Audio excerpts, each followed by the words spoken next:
Hello.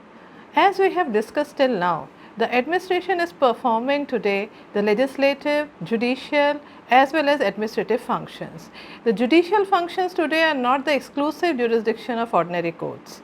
The executive performs many judicial and quasi-judicial functions like imposition of fine, levy of penalty and many more. And with government performing welfare activities, many disputes like industrial dispute, labor dispute are arising, which needs to be decided by a neutral agency. As the ordinary courts are overburdened, administrative tribunals have been established in many areas and are proliferating. So, in this session, I will be discussing the concept of administrative tribunals. The objectives of the session are to study the need and importance of administrative tribunal, examine the characteristic of administrative tribunals, understand the constitutional basis of these tribunals and examine the constitutional validity of Article 323A and 323B. The Indian Constitution in the preamble expressly declares that justice is ensured to all citizens of the country. Justice not only social but economic and political as well. For justice to prevail, it is necessary that justice delivery system is not only robust but also efficient and effective. There is expeditious disposal of cases according to due process of law. Adherence must be paid to rule of law. There must be adherence also to the three timeless principles of natural justice. Law is the mean, but justice is the end. For justice to prevail, it is necessary that all laws share a common playfield of salus populi as supreme lex, which means welfare of people is the supreme law. Before we discuss the need and importance of tribunals, let us examine what the term tribunal means. The term tribunal refers to only the adjudicatory bodies which lie outside the sphere of ordinary judicial system. Technically in India, the judicial powers are vested in courts which aim to safeguard the rights of individuals and promote justice. However, traditional judicial system has proved to be inadequate in resolving the disputes as it is slow, complex, costly, lack expertise and is very formal. It is conservative, rigid and technical as well. Therefore, the tribunals are being established to provide for speedy disposal of cases and reduce pressure on civil courts. These also have technical expertise which civil courts completely lack. However, it must be remembered that tribunals are not courts. They merely process trappings of courts. They are creation of statute, thus have a statutory origin.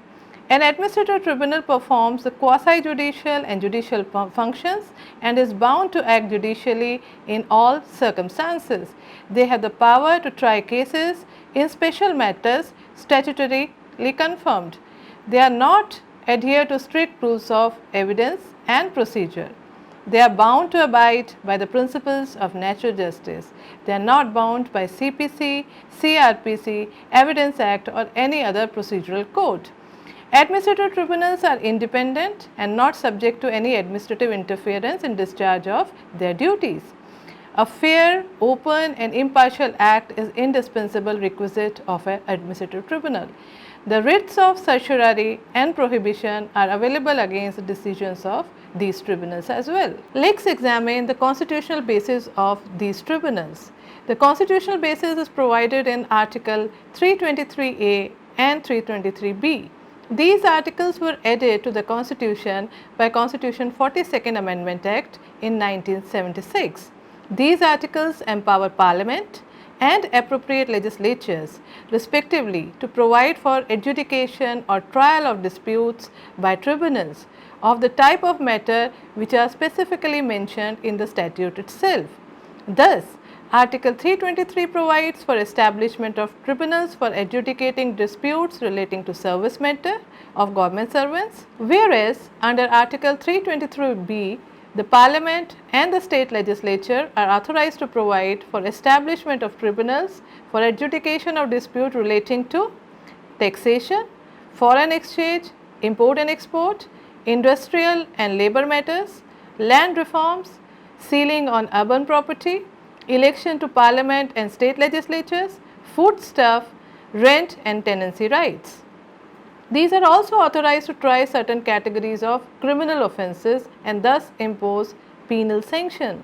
This is an innovation in Indian legal system, as till now the criminal punishments were imposed only by courts and not by non-judicial bodies. Though the 42nd Amendment Act gave power to the Parliament and Legislature to provide for administrative tribunals, but this amendment was the most controversial one in constitutional history of India. This enabled the Parliament and the Legislature to make laws to set up such tribunals and to exclude the jurisdiction of high courts under Article 226 and 227. Thus, it took away power of superintendence of high courts over the tribunals and totally excluded power of judicial review of high court, which was held to be the part of basic structure of the constitution. Though this amendment excluded the power of judicial review by high courts, but it did not exclude the judicial review entirely, as much as the jurisdiction of Supreme Court under Article 136 of the Constitution was kept intact. Then, by the Constitution 44th Amendment Act in 1978, Article 227 was amended and the jurisdiction of high courts over administrative tribunal has been restored. As this amendment took away the right of high courts to judicial review, its constitutional validity was challenged in 1987 in Sampat Kumar case, and the Supreme Court held that a tribunal could be substitute for a high court, thus upholding the constitutional validity of the amendment. The same question came up for consideration before Supreme Court in 1997 in L. Chandrakumar case, and the court concluded that the constitutional safeguards which ensure the independence of judges of Supreme Court and High Court are not available to members of the tribunal. Hence, they cannot be considered full and effective substitute for the superior judiciary in discharging the functions of constitutional interpretation. Administrative tribunals cannot perform substitution role to High Court. It can only be supplemental. Therefore, Article 323A and 323B, to the extent they exclude the jurisdiction of High Courts and Supreme Courts under Articles 226, 227 and 32 of the Constitution, were held unconstitutional, restoring the power of judicial review of High Court once again. In exercise of power conferred by Article 323A, the Parliament has enacted the Administrative Tribunal Act 1985. The objective of the Act is to reduce the mounting areas in High Courts and to secure speedy disposal of service matter. The Act provides for tribunals for adjudicating complaints with respect to recruitment and condition of service of person appointed to public services of union or state or any local or other authority, and for matters which are connected with this. The Act shall not apply to any member of naval, military or air force or any other armed forces of the Union. It also does not apply to any officer or servant of Supreme Court, any High Court or court subordinate, and the secretarial staff of either House of Parliament or state legislature. The Administrative Tribunal Act provides for three types of tribunal. The first one is Central Administrative Tribunal, which deals with service matters pertaining to central government employees or of any union territory or local government under the control of Government of India or a corporation owned or controlled by central government. Secondly, on receipt of a request in this matter from the state government, central government can establish an administrative tribunal for such state employees. And finally, where two or more states ask for a joint tribunal, the joint administrative tribunal can also be established for such states. If we look at the composition of the Central Administrative Tribunal, it consists of chairman, vice chairman and members. The members include both judicial as well as administrative members. The chairman is sitting or former judge of High Court or should have experience as vice chairman for 2 years. Whereas the vice chairman should either be or qualified to be High Court judge or has 2 years experience as secretary to Government of India, or 5 years experience as additional secretary, or 3 year experience as judicial or administrative members of an administrative tribunal. If we look at the qualification of members of CAT, For a judicial member, he should either be or qualified to be a High Court judge or member of Indian Legal Service holding post in grade 1 for minimum 3 years. The administrative member should have 2 years experience as additional secretary or 3 years experience as joint secretary having adequate administrative experience. All appointments are made by President in consultation with concerned governor. Under the Act, every matter should be heard by a bench which consists of 2 members, 1 judicial and 1 administrative. However, the Act authorizes chairperson to allocate certain matters to a single member bench as well. Section 28 of the Act excludes jurisdiction of all courts except the Supreme Court under Article 136 of the Constitution.